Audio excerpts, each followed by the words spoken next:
ഓം നമോ ഭഗവതേ വാസുദേവായ. എല്ലാവർക്കും എൻ്റെ നമസ്കാരം. ഞാനിന്ന് പറയാൻ പോകുന്നത് ഹിരണ്യാക്ഷൻ്റെയും ഹിരണ്യകശിപുവിൻ്റെയും കഥയാണ്. ദക്ഷന്റെ മകൾ തിഥി കശ്യപ പ്രജാപതിയെയാണ് വിവാഹം കഴിച്ചത്. മൈത്രേയ മഹർഷി പറഞ്ഞു, തിഥി 100 വർഷം ഗർഭം ധരിച്ചതിനു ശേഷം 2 പുത്രന്മാരെ ഒന്നിച്ചു പ്രസവിച്ചു. ആ കൊടുക്രൂരന്മാരുടെ ജനന സമയത്തിൽ അഭൂതപൂർവമായ സംഭവങ്ങൾ ലോകമെങ്ങും കാണാറായി.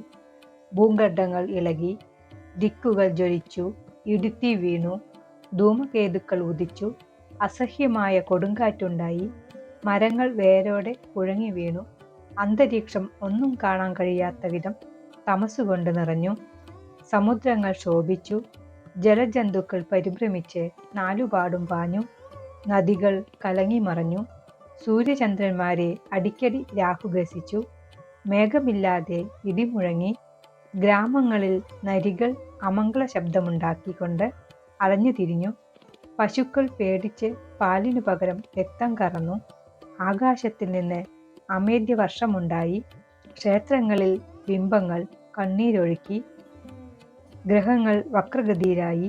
ഇതെല്ലാം കണ്ടിട്ട് ലോകം നശിക്കാൻ പോകുകയാണോ എന്ന് പോലും ജനങ്ങൾ ഭയപ്പെട്ടു. ആദിദൈത്യന്മാരായ അവരിരുവരിൽ മൂത്തവന് ഹിരണ്യകശിപുവെന്നും ഇളയവന് ഹിരണ്യാക്ഷൻ എന്നും നാമം കൽപ്പിക്കപ്പെട്ടു. അവർ പൂർവസിദ്ധമായ പരാക്രമങ്ങളെ കാണിച്ചുകൊണ്ട് അതിവേഗം പർവ്വതം പോലെ വളർന്നു. അവരുടെ ഓരോ അടിവെപ്പിലും ഭൂമി വിറച്ചു. തേജസ് കൊണ്ടും ആകാരം കൊണ്ടും പൗരുഷം കൊണ്ടും അവർ സൂര്യനെയും അതിക്രമിച്ചു. ഹിരണ്യകശിപു കയ്യൂക്കുകൊണ്ടും വരബലത്താലും മരണഭയമില്ലാത്തവനായി 3 ലോകങ്ങളെയും കൈയടക്കി. ഹിരണ്യാക്ഷൻ സ്വബലം കൊണ്ട് മതോന്മത്തനായി തീർന്നു. അവൻ ഗദാപാണിയായി യുദ്ധത്തെ കൊതിച്ച് സ്വർഗത്തിലെത്തി. ദേവന്മാർ പേടിച്ചൊളിച്ചു. അവൻ ഉച്ചത്തിൽ അട്ടഹസിച്ചുകൊണ്ട് അവിടെ നിന്ന് ഇറങ്ങിവന്ന് മദയാനയെപ്പോലെ സമുദ്രത്തിൽ പ്രവേശിച്ചു. അവൻ്റെ ശ്വാസവേഗത്താൽ വൻ തിരമാലകൾ ഉയർന്നു. ജലജന്തുക്കൾ വിരണ്ടോടി. ഗദ കൊണ്ട് വെള്ളത്തിലടിച്ച് കളിച്ചുകൊണ്ട് അസുരൻ വരുണന്റെ സമീപം എത്തി. വിനയം നടിച്ച് നമസ്കരിച്ചിട്ട് വരുണനെ യുദ്ധത്തിന് ക്ഷണിച്ചു. പരിഹാസവാക്കുകളും പറഞ്ഞു. വരുണൻ പൊങ്ങിവന്ന ക്രോധത്തെ അടക്കിക്കൊണ്ട് പറഞ്ഞു, ഹേ പൂജ്യ, ഞാൻ തൽക്കാലം യുദ്ധം നിർത്തിവെച്ചിരിക്കുകയാണ്. നിന്നോട് സമം യുദ്ധം ചെയ്യാൻ പ്രാപ്തനായി സാക്ഷാൽ ആദ്യപുരുഷനെയൊഴിച്ച് മറ്റാരെയും ഞാൻ കാണുന്നില്ല. അതുകൊണ്ട് അവനെ സമീപിക്കുക. ആ ഭഗവാൻ ലോകരക്ഷയെ മുൻനിർത്തി പല രൂപങ്ങളും സ്വീകരിച്ച് സഞ്ചരിക്കാറുണ്ട്. അവയിൽ ഏതെങ്കിലും ഒന്നിനെ നീയും താമസിയാതെ കാണും. യുദ്ധക്കളത്തിൽ ഗർവം നശിച്ച് നിനക്ക് വീണുകിടക്കാറാവും. ഹിരണ്യാക്ഷനും വരാഹമൂർത്തിയുമായി യുദ്ധം. മൈത്രേയ മഹർഷി പറഞ്ഞു, യുദ്ധക്കൊതിയനായ ഹിരണ്യാക്ഷൻ വരുണൻ പറഞ്ഞതനുസരിച്ച് ശ്രീഹരിയെ തേടി നടന്നു. അപ്പോൾ ഭഗവാൻ രസാതലത്തിലുണ്ടെന്ന് നാരദൻ പറഞ്ഞുകൊടുത്തു. ഹിരണ്യാക്ഷൻ വേഗത്തിൽ അവിടെ ചെന്നു. അപ്പോൾ സർവേശ്വരൻ പർവ്വതാകാരമായ വരാഹരൂപം ധരിച്ച് തേറ്റമേൽ ഭൂമിയെയും വഹിച്ചുകൊണ്ട് വരുന്നത് കണ്ടു.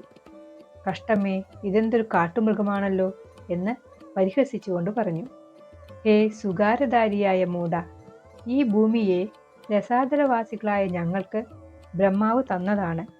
എൻ്റെ മുമ്പിൽ നിന്ന് നീ ഇതിനെ സുഖകരമായി കൊണ്ടുപോകുമെന്ന് കരുതണ്ട. ഒന്നുകിൽ ഭൂമിയെ കൈവിടുക, അല്ലെങ്കിൽ എന്നോട് യുദ്ധത്തിന് വരിക. അസുരന്റെ വാക്കുകേട്ട് ഭൂമി പേടിച്ചുവിറച്ചു. ഭഗവാൻ ദേവിയോടുള്ള കാരുണ്യത്താൽ അപ്പോൾ അസുരനോട് യുദ്ധത്തിൽ നിൽക്കാതെ അവൻ്റെ ദുർവാക്കുകളെ സഹിച്ചുകൊണ്ട് ജലത്തിൽ നിന്ന് നിർഗമിച്ച് ഭൂമിയെ യോഗ്യമായ സ്ഥലത്ത് സ്വശക്തിയിൽ ഉറപ്പിച്ച് സ്ഥാപിച്ചു.